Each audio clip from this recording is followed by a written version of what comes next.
Around Dodge City and in the territory on west, there's just one way to handle the killers and the spoilers, and that's with a U.S. Marshal and the smell of Gunsmoke.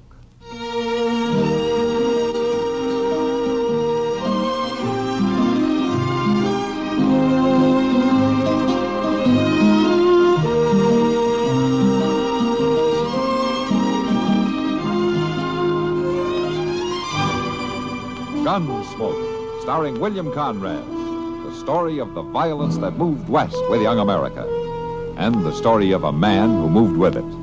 I'm that man, Matt Dillon, United States Marshal.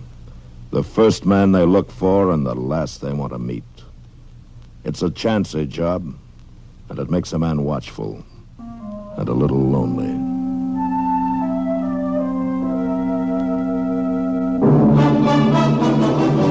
All right, Letty. You mind what I say now? You stay down on that bed. I'll look in on you in a day or so.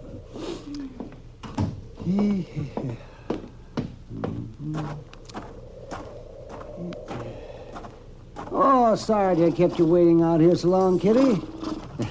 But Letty had a lot on her mind. That's all right, Doc. Kind of nice sitting here with the evening breeze blowing. Yes, the air moves around more out here than it does in town, and that's a fact. Come on. Is Letty going to be all right? No, Kitty, she isn't. Oh, I'm sorry. It's her own fault. That sounds kind of heartless, Doc. No, I mean it. She calls me out here to tend to her when she feels bad enough, and then she never pays any attention to what I say. What do you mean? Well, sure as I'm driving this buggy, she's up on her feet right now. Oh, yes, doing some hard chore around the place. Wearing herself right down into another spell. Oh, I'm telling you, I just do not know how women do it. Well, they'll tell you the work won't get done by itself. Oh, yes, they tell me that, all right, but there's not a bit of sense to it. Waiting a day or two to scrub a floor wouldn't matter, not at all. It would to a woman. Oh, now you see. Oh, you're all alike. Oh, come on, Doc. Let's not argue our way back to Dodge. I don't get a chance to ride out on your calls with you very often. I don't want to spoil it by having to defend womankind. Or mankind either, for that matter. All right, Kitty. I'm kind of sorry we can't stay out a little longer. Yeah, I am, too. It's not exactly refreshing in the Long Branch these hot nights. Yeah, I didn't think so. Well, if it weren't for that fool Hud Perkins, we wouldn't have to hurry back. Something the matter with Hud? No, I doubt it. I doubt if there's anything wrong with him that a little less whiskey wouldn't cure. But I promised him I'd look him over when I got back to town. He sure does a lot of talking about how good your doctoring is. You better take good care of him, Doc. He'll drum you up a lot of business. Nah, he just needs somebody to tell him every so often that he hasn't got a fatal disease. Yet. And that makes him real good and friendly. Till the next time. Well, he's your friend, that's for certain. Doc, Yeah? look, there's somebody standing in the road up ahead. What? Doc, it's an Indian. I see him, Kitty. Just sit quiet. He's not going to move out of the road. He wants us to stop. He's got a gun. No, don't be frightened, Kitty. Just sit still. Yeah.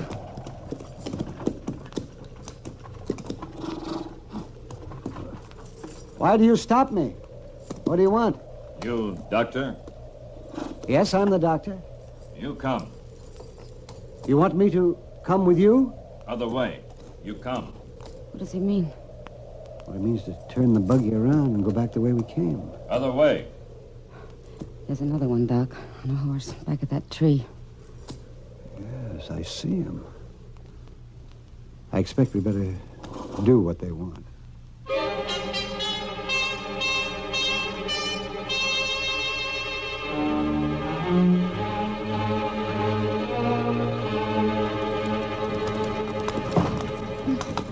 Sorry it's so rough, Kitty. It's mighty uneven ground.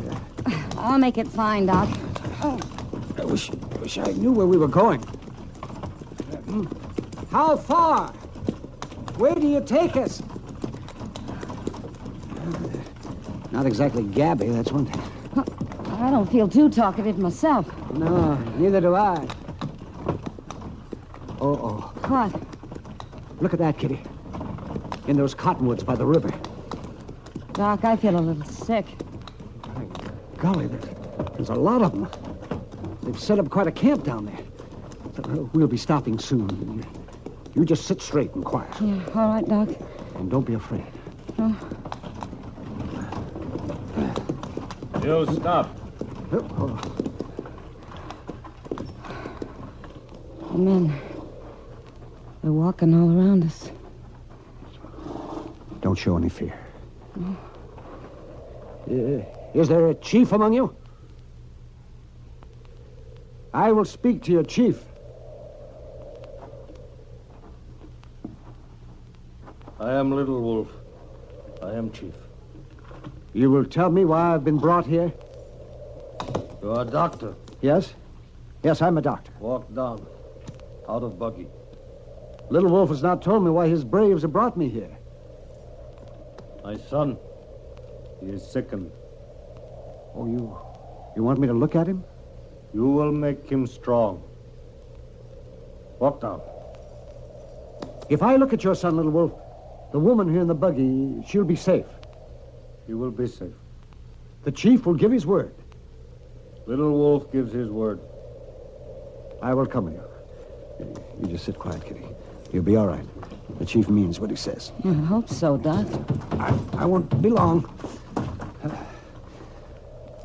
All right, Little Wolf. Show me the boy. Come. This way. There is no medicine man with Little Wolf? Medicine man made magic. The boy still sickens. And you think I can cure him? Little Wolf was prisoner with white man. He saw white man's magic bring strength to fallen soldier. You make my son strong. He lies in there. Go in.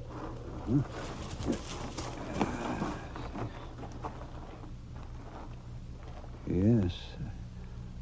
I see. All right, Little Wolf. I'll have a look at him. Let me get down so I can see him.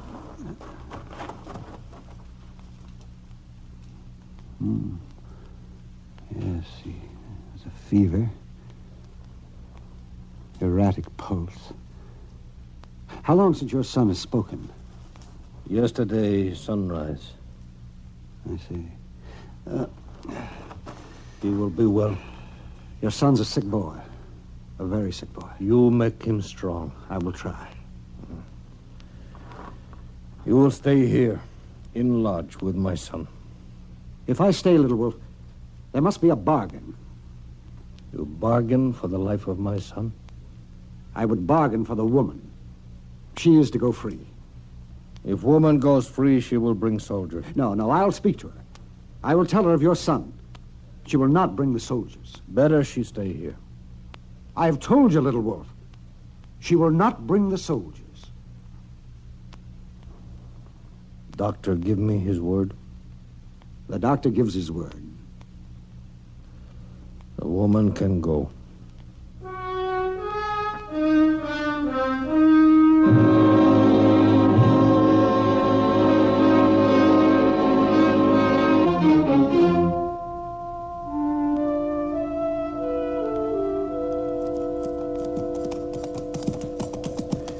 You know, Mr. Dillon, the prairie ain't half ugly this time in the morning, is it? I don't know how you can see it at all, Chester. The sun isn't even up yet. Yeah, I know. Maybe that's why it don't bother me none. Yeah. Only trouble is, I always get hungry long about sunup. Hungry? You ate just an hour ago. Well, yeah, sure, I know that. I don't know how you ever made out in the Army, Chester. Oh, it wasn't too bad. Not working around the supply wagons like I done. Mr. Dillon, what do you reckon Mort Huggins wants with us? I mean, you figure it's important enough that we have to ride a full day out to his place and back? You didn't have to come, you know. Well, I know. There ain't nothing to do in Dodge except to whittle and spit. Well, you could have found Doc and told each other lies for a while. That ornery old cuss won't stir out of bed till midday. Oh? Yes, sir, he took Miss Kitty with him in the buggy yesterday, and while he paid some calls, they wasn't even back when I went to bed. Wasn't no lamp burning in his place, and Miss Kitty wasn't at the Long Branch. Yeah, I know. Well, an evening off won't hurt either one of them. They work pretty hard, you know. Yes, sir, I suppose they do. But I can't help thinking that just about the time this old prairie's hot as a cook oven, Doc will be ambling along Front Street on his way to have a noontime beer with Miss Kitty. And Miss Kitty will be there cool and comfortable, sitting on a stool. Sam will be pouring cold beer into great big pitchers, and everybody will be for sitting heaven's around sake, there. Chester, if you're going to grumble all the way out to Mort Huggins' place, you better turn around and start home right now. Oh, no, sir, I like it. I like it just fine. All right, then, let's ride. We amble along like this, we won't be home before dark.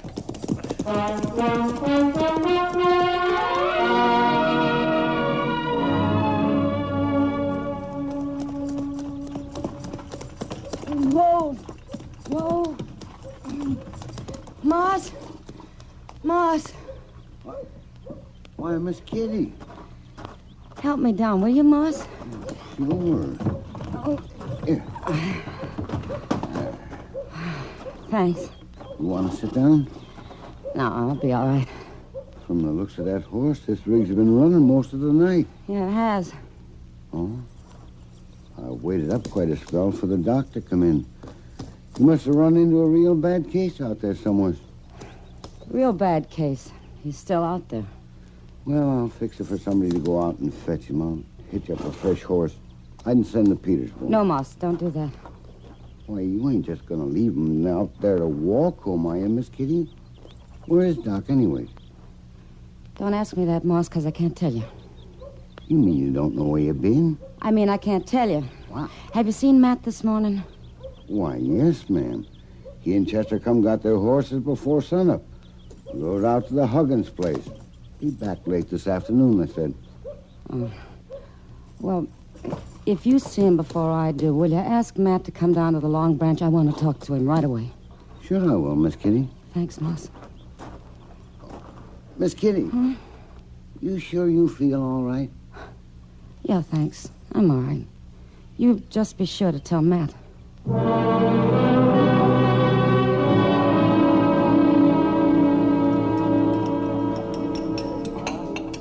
You sure you don't want me to fetch you some dinner, Kitty? It's way past noontime. No, thanks, Sam. I don't feel like eating just yet. This coffee's fine. Body should keep her strength up. Oh, no, not him again. Who's that, Sam? Hud Perkins. He's been asking after you all morning. Huh? You want me to send him away, Kitty? No, Sam. I'll talk to him. Kitty? Yeah, Hud. Well, I've been in here looking for you on and off all morning. What's on your mind? I want to know where Doc is. That's what's on my mind. He was supposed to doctor me last Well, he night. had to stay with somebody sicker than you are, Hud. Letty Green. Why, there ain't nothing wrong with her to amount to anything. Lim told me she's up and around already. Not Letty Green. He give me his word he'd be here. He ain't got no right to go back on his word Oh, like Hud, that. for heaven's sake. Besides, there's something mighty strange going on. Moss Grimmick says you brung Doc's buggy in yourself. Now, why would Doc want to go and let you take his buggy? I didn't steal it, Hud. It don't make no sense. How's Doc going to get back to Dodge? Don't you worry about it. He'll get back. You bet he will, because I'm going after him. Must have headed west from Lem Green's Now, Hud, place. you just leave things alone. Don't worry about Doc. Well, it appears to me that somebody better worry about him, leaving him stranded off somewheres that way. I'm going to fetch him. Now, wait a minute, Hud. I'll take along an extra horse, and I'll bring him back. Now, listen to me, Hud Perkins. Don't go meddling in things you don't know anything about. I know enough not to leave Doc out there. If you go after him, you can endanger Doc's life and your own, too. What do you mean by that? Just what I say. Doc in some kind of trouble? He won't be if you leave him alone. Sounds like somebody's holding him, forcing him to stay. Is that the way it is? I didn't say that. Well, I ain't gonna let nothing like that happen to Doc. He's got plenty of friends in this town. We'll go break you Now, loose. Hud. Hey, listen here, everybody.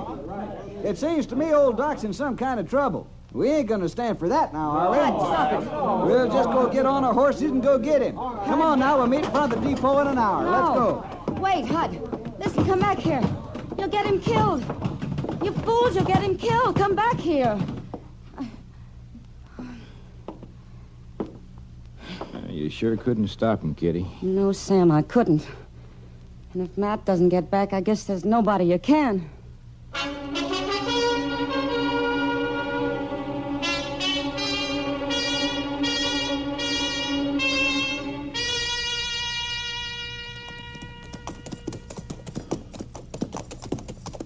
I declare, Mr. Dillon, a day like today could drive a man to take a midweek bath. Yeah, Chester, it did get pretty dirty out there, didn't it? Pretty dirty.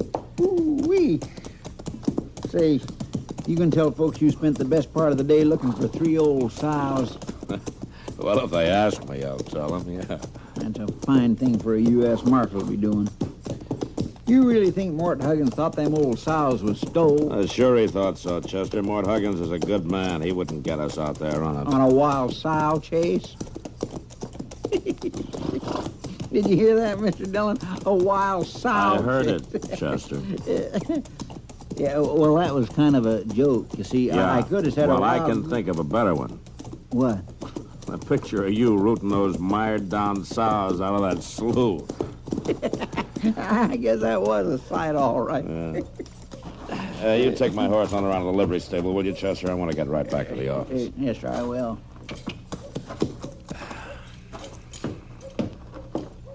Matt! What? Oh, hello, Kitty. I'm so glad you're back. Oh, what's the trouble? It's Doc. They'll kill him, sure. That Hud Perkins has Hud taken him. Perkins? Well, why would Hud Perkins want to kill Well, it's Doc? not Hud, Matt. It's the Indians. Doc made me promise not to send help. No, wait a minute. Hold on. Just hold up a minute and start over again now, will you? Now, where is Doc? He's in an Indian camp on the river. Well, what's he doing there? Well, they stopped us and they made Doc stay with them. The chief's son's very sick. But they'll kill him, sure, if that crazy Hud Perkins rides up there with his drunken bunch. You mean Hud Perkins is set out to rescue Doc? Yeah, Matt, but he doesn't know about the Indians. Well, how's that? Doc bargained with the chief. If he let me go, I wouldn't tell about it and send help, so I didn't tell Hud. Oh, I see. But with all this going on, I thought I'd better tell you. Was I right, Matt? Yeah, Kitty. Yeah, you were right.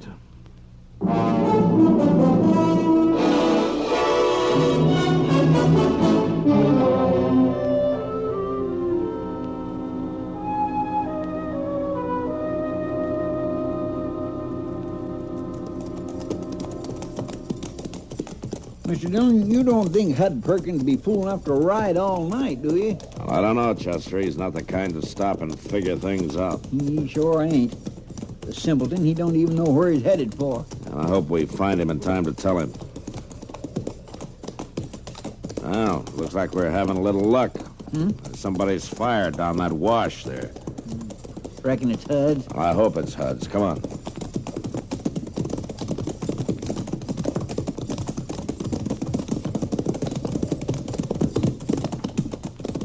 Hey, the Marshal. Hi, Marshal.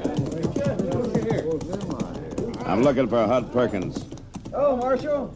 Chester, mighty glad you come to join us. Well, now, that ain't exactly I want the to reason talk we- to you, Hud. Sure, Marshal. There's coffee on the fire. I want you to take your men and turn around and go home. What'd you say? I want you to go on back to Dodge. Now, listen, Marshal. I set out to get Doc out of a fix, and I mean to do it. You know where he is? No, but we'll find him. Come morning, we're going to spread out. We'll find him. You know what kind of a fix he's in? That don't matter none. I'm going to get him out of it, that's all. A good friend like Doc, it don't matter to me who's holding him. Well, it ought to matter. Don't make no difference to me. Not even if it's Indians. Indians? A moving band of Indians down the river away. They're holding Doc to tend to the chief's son. So that's the way it is. Yeah, that's the way it is. And the sooner you turn around and head back to Dodge, the better. Marshal, I ain't afraid of no Indians. We ain't afraid of no Indians, are we, boys? If the Indians have old Doc, we'll just break him loose, won't we, boys? All right, be quiet, all of you. Now listen to me. Is there anybody here who thinks he's a better friend of Doc Adams than I am? Well, is there? All right, then. You know that I'm as interested in getting him out as anybody is. Well, let's go get him in. And I'll tell you one thing for sure. If you all ride out on that Indian camp, you won't be doing Doc a favor. The least that'll happen is that you'll get him killed. And there'll probably be an Indian uprising to boot. Now, the best thing you can do for Doc is to turn around and go home and let me handle this. You figure to take care of it alone, Marshal? If it can be done at all, that's the only way to do it. Well, now, listen to him, boys. The Marshal thinks he can do the job better than all us together. Look, I know about these things. It's my job to know about them. Now, you go on, Hud. You go on back to Dodge, and you take these men with you. You always got to be the whole show, don't you, Marshal? Well, that may work in Dodge City, but it don't work out here. You tell me to go back to Dodge, you got a fight on your hands. All right, Hud, you suit yourself. You ain't giving me no more orders.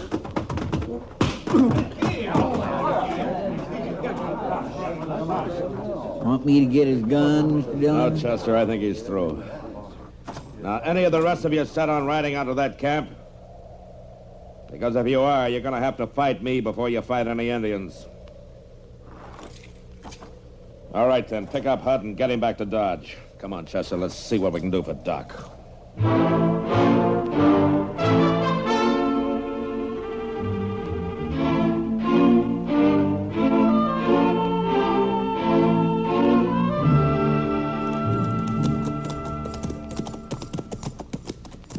You sure must have saw us coming by now, Mr. Dillon. Yeah. Well, at least they haven't started shooting. Let's leave the horses here, Chester, and walk into camp.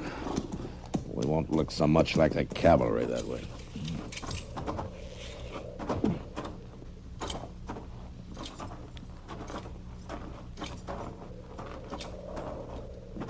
White men, stop. They've saw us now, all right. All around us. You just stand steady. We come in peace. White men wear guns. Our guns stay covered. Indian guns not covered. You reckon they're going to shoot? I don't know, Chester. Just don't make any fast moves. It's all right. It's all right. They're friends of mine. The two white men are friends of mine. Yeah, it's all right now. It's all right, I tell you. You can put your guns down. My gracious alive, Mr. Dillon, them Indians is doing just what he says to do. Hello, Matt and Chester. Well, you can be thankful that I was here. Well, I am, Doc. But you don't seem very glad to see us. And I told Kitty not to send anybody after me. That's a long story, Doc. I'm not interested in any long stories, Matt. Now that you've come, now, how do you figure to get me back to Dodge? Riding behind one of you two? Well, to tell you the truth, Doc, we figured to get you out the best way we could. Well, it's a good thing I didn't rely on you to work things out. Oh, you there, bring me my horse. Doc, you mean they give you your very own horse to keep? Why, certainly, Chester. That was part of the bargain. If I cured the boy, I got a horse and my freedom. What about the other part of the bargain, Doc? What if you hadn't cured the boy? Well, that's pretty simple, man. I wouldn't have needed the horse.